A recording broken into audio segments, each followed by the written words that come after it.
Pwestuhan para sa pinakauna. And then there goes Ogwen again.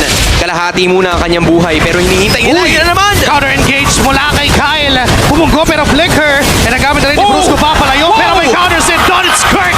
Makukuha nga nila yung tatlong buhay ng team. Ogwen natin Super Marco. Nakahanda na pa si Brusco. Pinuhat! Itong kalid na manggagaling kay Ogwen. Raging Sandstorm Mount. Pero there goes King Kong. Even Kirk tumalon. At nakita na naman si Ogwen. And it is his third death dito sa laban at hindi pa tapos itong si Kirk. Si Kyle ang kanyang gusto na double flicker. Sinubukan pa niya. In the span of 30 seconds, sobrang daming na-achieve na Onyx. Flick! Oh, to the gold lane, siguro yun na, pero nandun si Brusco. Nag-aabang na naman siya sa pwesto. Isa sa mula kay Ogwen. At mawawala. Pero doon sa middle lane, nakahanda na rin Kirk on that middle. Sa loob ng tore. Pero makakatapos Black says, no sir, I'll get that one. At si King Kong nandyan para ipagganti. Ngayon ang Team Falcons, they know that Marco is Onyx target.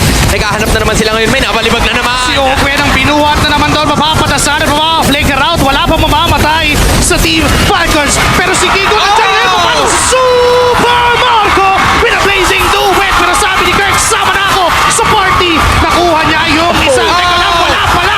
Mabubuhay ang mga members sa Team Falcons. And here's the clap back. Clap onto the backlines. Tatamaan si Samero. Mapapaflicker out. Yes, maka 5 moments. 6K on the Lord. And King Kong will get it. Pero ngayon, ang call ng Team Falcons ay sumugot at humabol na lang. Ngayon si Brusco ang naiipit pero makakatakas pa yan. Kaso tuloy sa pagbuhat doon mismo sa loob ng tore. And hindi pa rin nila nakukuha at hindi nila napak. Yung damage output ng Farsa. Isang tama ay napilitan ngayon. Kaso nga lang nagamit na rin yung retribution rating. Pero may counter set mula kay Kirk. The cloud form. Pero ipet pa rin si Brusco. Mamatay. Haji ang magiging kapalit. Ngayon si Kirk. Na next na target. Tatamaan. Hindi. Kasi makaka-flicker siya doon sa engage ng best target. Pero mukhang napaganda pa yung kungko niya doon kay King Kong. Napigilan yung balak na talon. Pero siya yung binigyan. Hindi na namili pa. Pero nasustain niya yan.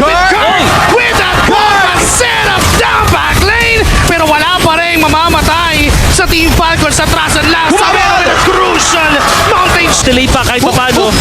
Dalaban, susugod, diretso, pero binuhat with Super Marco kasi na first down siya ni Savero.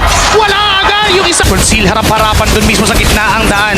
May Lord sa itaas, basag lang ng inip turret. Naku, di pa nila matatapos yan. And this 5 members from Team Falcons are trying to burst this Lord down. May pagtalon mula kay King Kong Violet Requiem na kasunod. Kyle's gonna go down, pero Super Marco with a blazing duet na nakapata-cancel lang ng pagpasok ni Kirk. Kaya naman ngayon, papipilit na siya umatras. Ang team members ng Team Falcons lahat ginagawa. And Kirk's gonna go down sa kamay ni Ogwen. Now, kaya pang depensahan. Minions down. Doon sa taas at sa baba. Brusco, no more immortality. Hinabol ni Ogwen.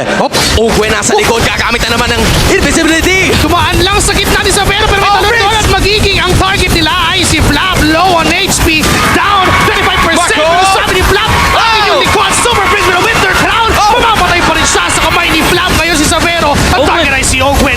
Low on HP. May immortality pa yan, men. Kaso nga lang, iniintay na lang siya na mabuhay pa ng Onyx para patayin muli. Ngayon si Flap ay nandyan pa with 50% HP. Nandyan din si Kyle. Kaso yung talon mula kay King Kong, nahuli niya si Flap. No more immortality.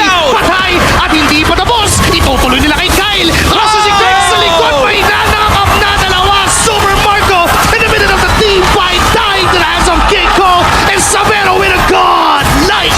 At si Kyle na lang ang matitira. It's a wide out.